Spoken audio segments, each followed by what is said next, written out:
જય શ્રી કૃષ્ણ વૈષ્ણવો. કાલે આપણે 6 શ્લોક સર્વોત્તમના 6 શ્લોક પૂર્ણ કરેલ છે. હવે આજે આપણે 7મા શ્લોકથી વિવરણ કરીશું. સર્વપ્રથમ દેશ વિદેશમાં વસતા મારા વૈષ્ણવો તથા મારા ખાસ યુવા મિત્રો, સર્વપ્રથમ આપણે ઈષ્ટદેવનું સ્મરણ કરીએ. શ્રી કૃષ્ણાય નમઃ, શ્રી આચાર્ય ચરણ કમલેભ્યો નમઃ, શ્રી ગોસાઈજી પરમ દયાળવે નમઃ, શ્રી ગુરવે નમઃ, શ્રી અમના મહારાણીએ નમઃ. હવે આપણે 7મા શ્લોકથી સર્વપ્રથમ આપણે શ્લોકનું વચન કરીએ, પઠન કરી. આનંદ પરમાનંદ શ્રી કૃષ્ણાસ્યમ કૃપાનિધિ દૈવોદ્ધાર પ્રયત્નાત્મા મૂર્તિ માત્રાર્થી નાશન. હવે આ 7મા શ્લોકથી આપણા મહાપ્રભુજીના 108 નામોનું વર્ણન છે કે એમના 108 નામ, એમના સત્કાર્યો, એમના કાર્ય પ્રમાણે એમને જે પ્રમાણે આપણા ગુસાઈજીને દર્શન થયા, જે સ્વરૂપમાં તેમને દર્શન થયા તે સ્વરૂપનું વર્ણન તેમણે આ શ્લોકમાં કરેલ છે. તેમને બધા અલગ અલગ સ્વરૂપમાં દર્શન થયા, ત્યારબાદ તેમણે એની છંદોબદ્ધ રચના કરીને આ સર્વોત્તમની રચના કરેલ છે. આનંદ શ્રી મહાપ્રભુજી કહે છે આનંદ રૂપ, પરમાનંદ રૂપ, શ્રી કૃષ્ણાસ્યમ, અસ્ય એટલે મુખારવિંદ, શ્રી કૃષ્ણના મુખારવિંદ સ્વરૂપ, કૃપા નિધિ એટલે ભંડાર, કૃપાના ભંડાર, દૈવોદ્ધાર દૈવી જીવોનો ઉદ્ધાર કરવામાં હંમેશા પ્રયત્નશીલ, હંમેશા એના મનમાં દૈવી જીવોનો ઉદ્ધાર કરવાની એ જ ભાવના. દૈવોદ્ધાર પ્રયત્નાત્મા, દૈવી જીવોનો ઉદ્ધાર કરવામાં હંમેશા પ્રયત્નશીલ. સ્મૃતિ માત્ર, સ્મૃતિ એનું તમે સ્મરણ જ કરો, ખાલી ફક્ત માત્ર સ્મૃતિ એટલે ધ્યાન ધરવું, યાદ કરવી એની, એમના સ્મરણ માત્રથી જ આરતી નાશના, આરતી એટલે આપણી પીડા, આપણા દુઃખ, આપણું દર્દ જે પણ હોય એ બધું નષ્ટ થાય છે. એવા આપણા મહાપ્રભુજી છે. મારા મહાપ્રભુજીના બધા નામ તે આનંદ રૂપ છે, પરમાનંદ રૂપ છે, શ્રી કૃષ્ણાસ્યમ, શ્રી કૃષ્ણના મુખારવિંદ સ્વરૂપ છે, કૃપાનિધિ કૃપાના ભંડાર છે, દૈવોદ્ધાર પ્રયત્નાત્મા દૈવી જીવોનો ઉદ્ધાર કરવામાં હંમેશા પ્રયત્નશીલ છે. તેમનું સ્મૃતિ માત્ર, તેમનું ફક્ત નામ સ્મરણ કરવાથી, એટલા સ્મરણ માત્રથી આરતી નાશના, આપણી પીડાનો નાશ થાય છે. હવે આગળનો શ્લોક. શ્રી ભાગવત ગુઢાર્થ પ્રકાશન પરાયણ સાક્ષાત સાકાર બ્રહ્મવાદેક સ્થાપકો વેદ પારગાહ.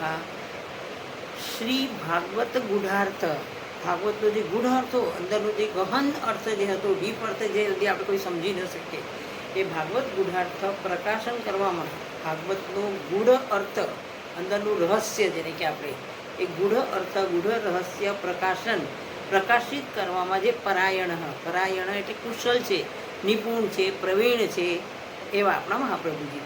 ભાગવતનો ગૂઢ અર્થ પ્રકાશન કરવામાં જે પ્રયત્નશીલ છે, પરાયણ છે. સાકાર બ્રહ્મવાદેક અને સાકાર બ્રહ્મવાદનું સ્થાપક, સાકાર બ્રહ્મવાદનું સ્થાપન કરનારા છે.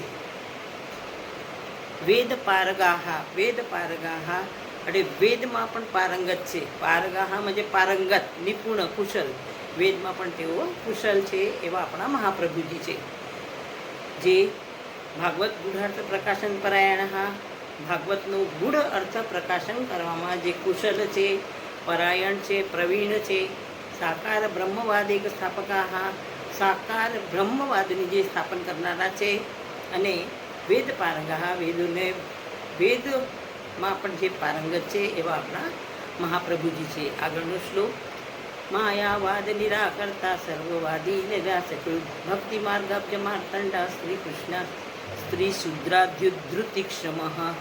માયાવાદ નિરાકર્તા, માયાવાદનું એમણે ખંડન કર્યું. બે ગ્રુપ હતા જે વેદમાં, એ લોકોનું બધાનું ચર્ચાઓ ચાલુ હતી ત્યારે માયાવાદ અને એક માયાવાદનું સ્થાપન કરનારા કે બાકી બધું માયાવાદ જે દુનિયામાં છે મુખ્ય, જે બ્રહ્મવાદનું ખંડન કરતા હતા બધા વિદ્વાનો. ત્યારે એમણે કીધું કે માયાવાદ નિરાસ્કૃતા, માયાવાદનું ખંડન કર્યું કે આ બ્રહ્મવાદ, કે આ જગત મિથ્યા છે અને બાકી બધું સત્ય છે. તો ત્યારે એમ કીધું જગત મિથ્યા કેવી રીતે હોઈ શકે?